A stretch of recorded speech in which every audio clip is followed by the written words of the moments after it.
স্নায় শিক্ষার্থীরা, ভিডিওটিতে থাকছে 2025 সালের এসএসসি পরীক্ষার কুমিল্লা বোর্ডের ইসলাম শিক্ষা বিষয়টির বহু নির্বাচনী অংশের উত্তর। এখানে ঘ সেটটির উত্তর দেওয়া হয়েছে, তোমরা যে কোনো সেট এখান থেকেই মিলিয়ে নিতে পারবে। ঘ সেটটির প্রথম প্রশ্নটি করা হয়েছে, গণিত শাস্ত্রের জনক বলা হয় কাকে? এর উত্তর হবে ঘ, আল খাওয়ারেজমি। প্রাক ইসলামী যুগকে আইএমএ জাহালিয়া বলা হয় কেন? বর্বর লোকাচারের কারণে। উত্তর হবে ক। এরপরের উত্তরটি হবে গ, হজরত ওসমান রাদিয়াল্লাহু তাআলা আনহু। কোনটি হত্যার চেয়েও জঘন্য? এর উত্তর হবে বিশৃঙ্খলা। আদ-দুহা শব্দের অর্থ কী? এর উত্তর হচ্ছে ঘ, দিনের প্রথম ভাগ। ইসলামের মূল বিষয় কয়টি? এর উত্তর ঘ, 7টি।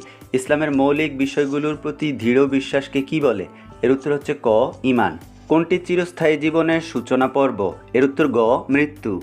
সমর ও তার অনুসারীদের কর্মকাণ্ডে কি লঙ্ঘিত হয়? এর উত্তর খ, খতমে নবুয়ত। হাসমতের কর্মকাণ্ডের ফলে। এখানে উত্তর হবে খ, 1 ও 3। আল্লাহ তাআলা কোন অপরাধের ক্ষমা করবেন না? এর উত্তর ক, শিরক। রিসালাত ও নবুয়তের কল্যাণ সাধন করে। এর উত্তর হবে ক, 1 ও 2। আল কানুন পিতৃব্য গ্রন্থটি কার রচিত? এর উত্তর গ, ইবনে সিনা। আল ফুরকান শব্দের অর্থ কী? এর উত্তর ঘ, পার্থক্যকারী। 15-র উত্তর হবে খ, মানব সেবা। 16-র উত্তর ঘ, 1, 2 ও 3। 17-র উত্তর খ, শ্রমিক। 18-র উত্তর ক, শরীয়ত।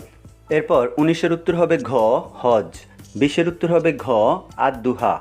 21-এর উত্তর হবে গ, মুত্তাকি। 22-এর উত্তর হবে ক, নারী পুরুষ পরস্পর সহযোগী। 23-এর উত্তর হবে গ, বিশ্ব ভ্রাতৃত্ব। 24-এর উত্তর ক, দানশীলতা। 25-এর উত্তর ক, 1 ও 2।